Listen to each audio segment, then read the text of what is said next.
তাদের দলের লোকেরা বলছে এভাবে করে ডাইরেক্ট। আমি আজকেও শুনলাম, আমার কাছে ভিডিও আছে, যে নামাজ রোজা হজ যাকাত এর চাইতে বড় দিন, বড় ইবাদত হচ্ছে রাষ্ট্র ক্ষমতায় যাওয়া। আস্তাগফিরুল্লাহ। এই নামাজ রোজা হজ যাকাত এগুলো হলো ট্রেনিং প্রোগ্রাম। এগুলো কি program? Training program. Basic program কি? তো মাওলানা মওদুদী রহমতুল্লাহ আলাইহি কি ভুল করেছেন? নামাজ রোজা হজ যাকাত এগুলো ট্রেনিং কোর্স। তোমার কাছে প্রশ্ন, রাষ্ট্র ক্ষমতায় যদি সবচেয়ে বড় দিন হয়, পৃথিবীতে বহু নবী রাসূল এসেছিল না?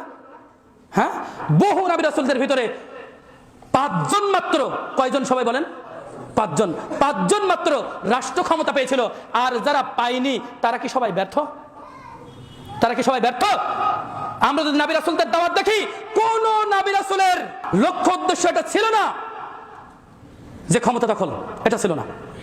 তাদের প্রত্যেকের নীতি আদর্শ ছিল একটাই, সেটা হচ্ছে আমাকে মানুষদেরকে ওই বিপদ থেকে সঠিক পথে নিয়ে আসতে হবে, তাওহীদের পথে নিয়ে আসতে হবে, একত্ববাদের পথে নিয়ে আসতে হবে। সেজন্যই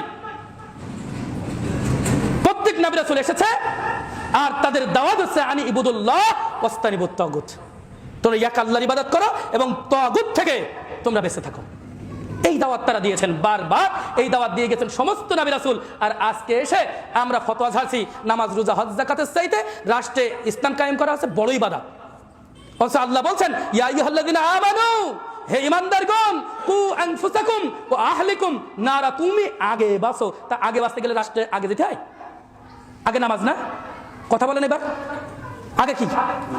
আগে বাঁচতে গেলে মুসলমান আগে কি দরকার? তো তুমি নামাজকে বাদ দিয়ে দিয়েছো, বলছো ও দরকার নেই, পরের বিষয়। এসব সব ওদের কাছে খুঁটিনাটি বিষয়, ট্রেনিং কোর্স মাত্র। আমি জামায়াত ইসলামী থেকে অত্যন্ত প্রভাবিত ছিলাম। ওই সময় এই কিতাবগুলি পড়াশোনা করছিলাম আর আমি প্রভাবিত ছিলাম। ফিরলাম কি করে, এই কথাটা এখানে বলিনি, কারণ এটাই ছিল আমার ইউটার্ন। এই কথাটাই যখন পড়লাম এই কিতাব থেকে, রেসালাদিন এতে পড়িনি, কারণ এতে একটু ডিটেলস আছে, তাফসীর মাত্র পড়লাম।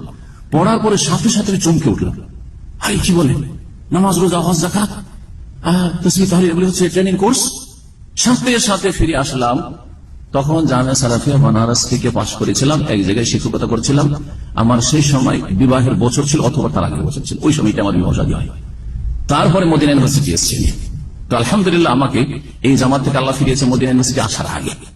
কারণ আমার উপরে ওরা অপবাদ দিবে যে এরা সৌদি আরবে গিয়ে ওদের দালাল হয়েছে বা কিছু হয়েছে, কিন্তু আলহামদুলিল্লাহ আমি ওই জামাত থেকে তওবা করে ফিরে এসেছি। এই আপত্তিকর ইসলাম বিরোধী কথা পড়ার পরে চমকে উঠে, কি পড়লাম আমি, যে নামাজ রোজা হজ যাকাত তাসবিহ এগুলো ট্রেনিং কোর্স। তাহলে এগুলো আসলে মূল্য না, আসল মূল্য হচ্ছে, মূল্যবান ইবাদত হচ্ছে ক্ষমতায় যাওয়া। জি হ্যাঁ, এটা আমাকে ফিরিয়েছে। এই মওদুদী ইনি কি বলছে, যে এটা একটা ট্রেনিং কোর্স মাত্র, মূল লক্ষ্য উদ্দেশ্য হচ্ছে এগুলোর কি, রাষ্ট্র ক্ষমতা দখল। আস্তাগফিরুল্লাহ। এটা কিন্তু কোনো আলেমের ফতোয়া নয়, কোনো সালাফদের ফতোয়া নয়।